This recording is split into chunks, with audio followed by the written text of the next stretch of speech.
You find something that works, a new routine, a specific order, something that finally seems to click. For a few nights, maybe even a week, it's better. Not perfect, but better.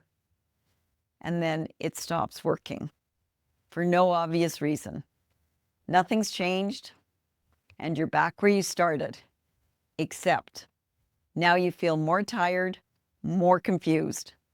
And if that loop sounds familiar, this is the video for you. I'm Diane Luzny, and I work with moms of kids on the spectrum who are dealing with sleep issues. One of the most demoralizing parts of this is the inconsistency.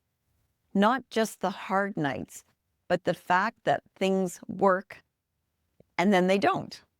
And you can't figure out why.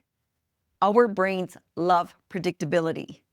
You start to wonder if you're doing something wrong or if your child is just too complex for anything to stick. Neither of those are true. But there is a reason it keeps happening, and once you see it, it stops feeling so random. Point 1, why things work, then stop. Almost everything people try can help. Routines, earlier bedtimes, melatonin, white noise, weighted blankets. None of these are wrong. They can genuinely shift things. Sometimes for a few nights, sometimes for longer. But most kids on the spectrum who struggle with sleep, there's something underneath all of that those strategies don't reach. And that's why, after a while, things slip back. Here's an analogy. Imagine you have a slow leak in a tire. You notice it's slow, you add air, and for a while, it's fine. You drive normally. Problem solved, right? Except a week later, it's low again. So you add more air, and the cycle repeats. The air isn't a wrong fix. It's genuinely helping temporarily. But until you find the leak and patch it, you'll be adding air forever. The routines, the supplements, the timing adjustments, those might be patches, or are the air escaping where there should be a patch? They help, but not for long if the underlying issue isn't addressed. If that's the case, you'll keep coming back to the same place. Point 2, the loop this creates. When something stops working, the natural response is, okay, I need to try something else. So you adjust the routine, change the timing, try a different supplement, look for the next thing that might stick. And that makes complete sense. That's a reasonable, intelligent response to a problem that keeps coming back. But over time, it creates a loop that's exhausting in a very specific way. Try something new, leads to it works, leads to it stops working. Try something else. That something else works, then it stops working. Then you need to try something else, and around you go. And the cruelest part of that loop is the hope. Every time something works, even for a few nights, it feels like you finally figured it out. That hope is real. And when it stops working, you don't just lose the strategy, you lose that hope too. That's not just frustrating. After enough cycles, it starts to feel pointless, like nothing will ever actually stick. But it's not pointless. It's just that you've been solving at the wrong level.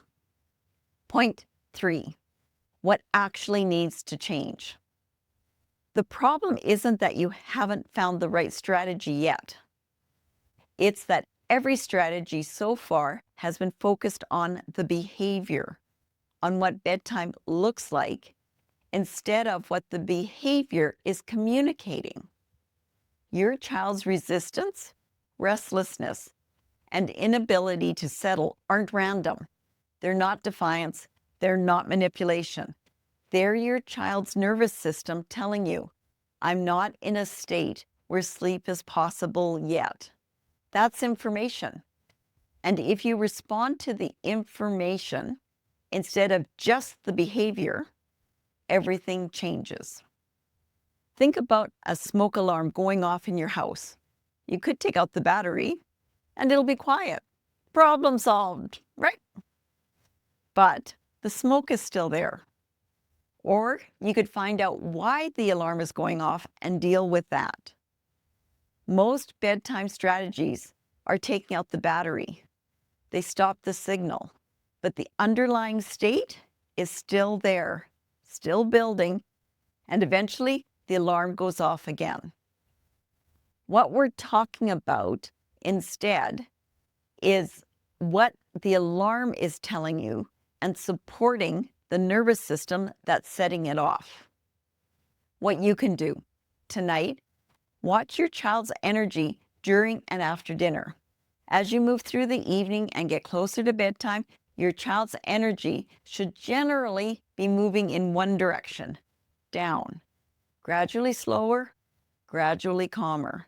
If instead you're seeing more chaotic behavior, more whining, more clinginess, more energy ramping up as bedtime approaches, that's the signal. Let me share this metaphor with you. Some nervous systems are like an automatic transmission. They slow down on their own as the day winds down. You don't have to do much. They shift into lower gears naturally. Your child has a manual transmission. It needs specific input to downshift. If you don't give it that input, it stays in high gear even when you want to park. This isn't a flaw, it's just how their system works.